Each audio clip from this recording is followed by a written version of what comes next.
গণভবনকে জুলাই অভ্যুত্থান স্মৃতি জাদুঘর হিসেবে প্রতিষ্ঠা করা হবে বলে জানিয়েছেন যুব ও ক্রীড়া উপদেষ্টা আসিফ মাহমুদ। এছাড়া সম্পূর্ণ বিচার নিশ্চিত না হওয়া পর্যন্ত ফ্যাসিবাদীদের পুনর্বাসন কিংবা রাজনীতি করার কোনো সুযোগ থাকছে না বলেও জানান তিনি। উপদেষ্টা পরিষদের বৈঠক শেষে সন্ধ্যায় ফরেন সার্ভিস একাডেমিতে সংবাদ সম্মেলনে এসব কথা বলেন তিনি। বিস্তারিত মাইদুর রহমান রুবেলের রিপোর্টে।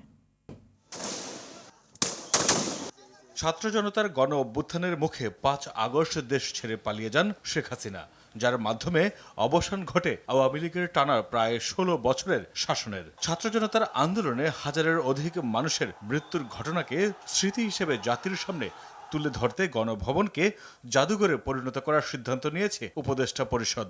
গণভবন মানুষের জন্য উন্মুক্ত থাকবে বলেও জানান তিনি। সংবাদ সম্মেলন করে সেই খবরই জানালেন উপদেষ্টা আসিফ মাহমুদ।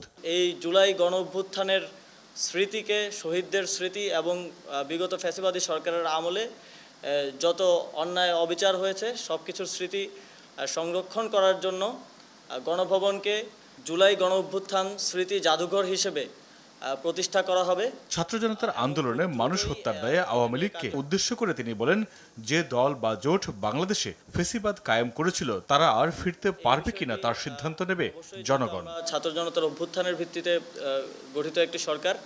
আমরা মনে করি বিচারের আগ পর্যন্ত, সম্পূর্ণ বিচার নিশ্চিত না হওয়া পর্যন্ত ফ্যাসিবাদীদের পুনর্বাসনের আর কোনো সুযোগ নেই। রাজনৈতিক দল কিংবা রাজনৈতিক জোট বাংলাদেশে ফ্যাসিবাদ প্রতিষ্ঠা করেছিল, তারা রাজনীতি করতে পারবে কি পারবে না এই প্রশ্নটা আমরা জনগণের কাছে ছেড়েছি। এই আন্দোলনে শহীদ পরিবারের সদস্যদের নিয়ে অন্তর্বর্তীকালীন সরকার কাজ করছে, আর আহতদের দীর্ঘমেয়াদী চিকিৎসার ব্যবস্থা সরকার নেবে বলেও জানান আসিফ। একই সাথে বন্যায় ক্ষতিগ্রস্তদের জন্য ত্রাণ কার্যক্রমের পাশাপাশি প্রতিটি পরিবারকে পুনর্বাসনের জন্য শিগগিরই কার্যক্রম শুরু হবে বলেও জানান এই উপদেষ্টা।